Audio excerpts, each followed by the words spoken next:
You're going to Camp Blood, ain't you? God damn it, Ralph, get out of here. Go on, get. Leave people alone. You'll never come back again. Oh, shut up, Ralph.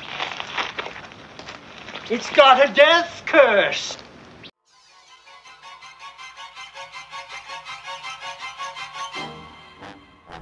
Friday the 13th is an iconic 1980s slasher film that would find huge box office success, spawn a franchise of movies, and would have a huge impact on early 1980s horror films.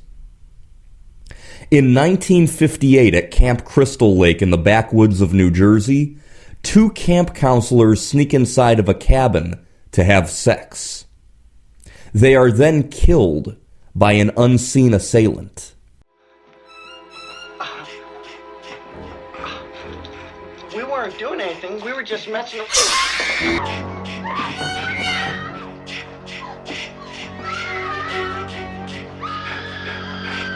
Skipping ahead to contemporary 1979, Camp Crystal Lake is now being reopened, and a camp counselor and cook named Annie Phillips, played by Robbie Morgan, hitches a ride with a truck driver named Enos, played by Rex Everhart. He warns her about the camp's troubled past, telling her about a young boy who drowned there in 1957. Did Christy tell you about the two kids murdered in 58? Huh? Boy drowning in 57? A bunch of fires? Nobody knows who did any of them. In 1962, they was going to open up. The water was bad. Christy will wind up just like these folks, crazy and broke. He's been up there a year fixing up that place. He must have dropped $25,000. And for what? Ask anybody. After dropping Annie off at the halfway point, she hitches another ride from an unseen person, who eventually turns sinister, chasing her down and slashing her throat.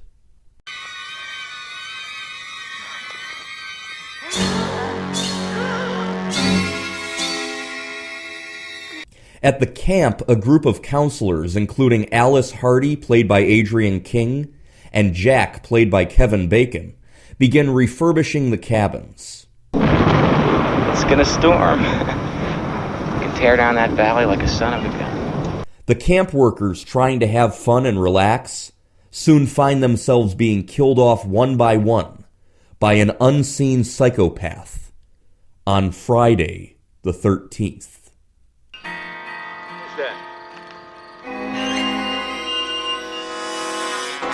Oh, hi. What are you doing out in this mess?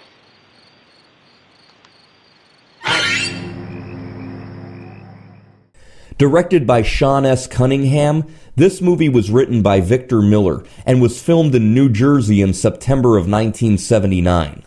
The camp scenes were shot at a working Boy Scout camp called Camp Nobi Bosco. They were only allowed to use the camp after they made a sizable donation to the Boy Scouts of America. This movie was inspired by both the 1978 film Halloween and the 1979 film Meatballs, a comedy set in a summer camp, both of which had been recent box office hits focused on the youth film market.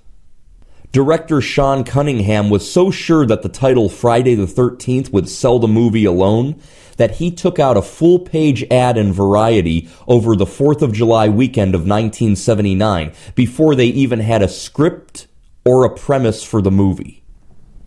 The special effects were handled by prolific special effects artist Tom Savini, and they are awesome and would influence gory horror special effects in films throughout the 1980s. It's a popular trivia tidbit that Mrs. Voorhees was the killer in Friday the 13th. Her dead and disfigured son Jason Voorhees, who eventually dons a hockey mask and appears in this film in a flashback, doesn't really become the main villain until the 1981 sequel. The role of Mrs. Voorhees was originally offered to actresses Estelle Parsons and Shelley Winters. Dorothy Malone and Louise Lasser were also considered. The role went to 1950s actress Betsy Palmer. Having not worked on a feature theatrical film since 1959, Palmer said that if it were not for the fact that she was in need of some money, she would have never accepted the role of Mrs. Voorhees. In fact, after she read the script, she called the movie a piece of shit. Over the years, Palmer warmed up to the film as it made her more famous than infamous, and she made appearances at horror conventions and in documentaries to discuss the movie. Betsy Palmer worked on the film for 10 days, and she was paid $1,000 per day. Kill her, Mommy. Kill her. Don't let her live. I won't, Jason. I won't. She would also get creepy at the horror conventions, telling fans, "I don't know who that guy in the hockey mask is. My son Jason drowned in 1957. Actor Kevin Bacon claims that he gets asked to sign screenshots from his death scene in this movie more than any other movie he has ever been in.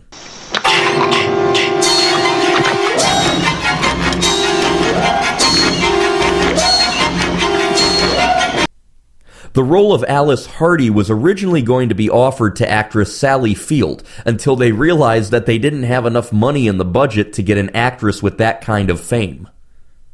The role went to an aspiring actress named Adrienne King. After the success of Friday the 13th, Adrienne King was pursued by a male stalker. He managed to learn areas she frequented, where she exercised, where she ate her lunch. He took Polaroids of her and would slip them under the door of her New York apartment. At one point, he broke into her apartment and defaced her artwork. On another occasion, he confronted her in her apartment and put a gun to her head.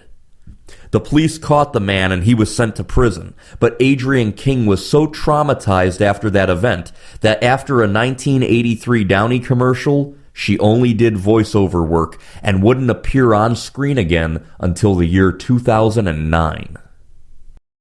Released into theaters on May 9th, 1980, Friday the 13th grossed a worldwide total of $59.8 million on a budget of only $550,000, making it a huge box office success. Critics lambasted the movie. Many people on both sides of the political spectrum had negative thoughts on the slasher film genre. Now, in the traditional horror movie, we often saw things from the victim's point of view, but that's no longer. Now we look through the killer's eyes. It's almost as if the audience is being asked to identify with the attackers in these movies, and that really bothers me. That's a very good point. One other thing that bothers me is that the behavior that these women are engaging in, if done by men, would be considered brave, bold, and fun. Going hitchhiking, going across the country like an easy rider, very typical. A woman tries to do something like that in these films, whammo, they get sliced up. So you had a lot of liberal people who didn't like the excessive violence against women and what they saw as misogyny of movies like this.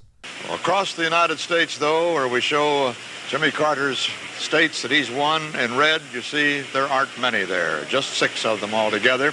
And for Reagan, well, it's a different story. They're shown in blue, and this country is almost solidly in the Reagan colors tonight. Another huge event of 1980 was the presidential election. Expected to be close, Ronald Reagan won a landslide against the incumbent president Jimmy Carter, and his election would usher in a wave of conservatism that would have an influence on American pop culture. For those who've abandoned hope, we'll restore hope and we'll welcome them into a great national crusade to make America great again. Many conservatives didn't like the excessive violence in movies like this. Now, I first saw this film at some point during the early 1990s, but I will admit, I am not a huge Friday the 13th fan.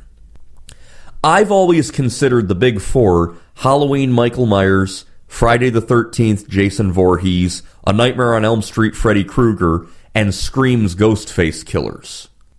Out of those four, I was always partial to Michael Myers from Halloween and the Ghostface killers from the Scream films. I was never a huge Freddy Krueger or Jason Voorhees fan, and I think there were 2 main reasons why. Number 1, the casting. The first 6 Michael Myers films starred either Donald Pleasence or Jamie Lee Curtis. and they're great. The first 5 Scream films starred Neve Campbell, Courtney Cox, and David Arquette, and they're great. Number 2, Michael Myers and the Scream Killers were flesh and blood serial killers. Freddy Krueger and Jason Voorhees were supernatural. I'm not really into cerebral or supernatural stuff as much. Now, if I had to rank those 4, Michael Myers and Ghostface would definitely be in the top 2, and I think Freddy Krueger and A Nightmare on Elm Street would be number 3. I think that Jason and Friday the 13th would come in last. Friday the 13th had a large impact on the slasher films of the 1980s. New Year's Evil, My Bloody Valentine, The Burning, Happy Birthday to Me, Final Exam, Hell Night, Graduation Day, The Prowler, Friday the 13th Part 2, The Dorm That Dripped Blood. All of those movies were filmed between June and December of 1980. The Iran hostage crisis, the final days of the Carter presidency, the election of Ronald Reagan, the murder of John Lennon, all of this was the backdrop during that exact time when all of these slasher films were in their heyday. Even movies released later were often filmed during this time of American history and pop culture. For example, the horror film The Prey was filmed in October of 1979, but it wasn't even widely released into theaters until 1983 and 1984. Friday the 13th really started this slasher film genre of the early 1980s. For the nostalgic influence this film had on the slasher film genre, I will go ahead and give Friday the 13th a solid 8 out of 10 stars.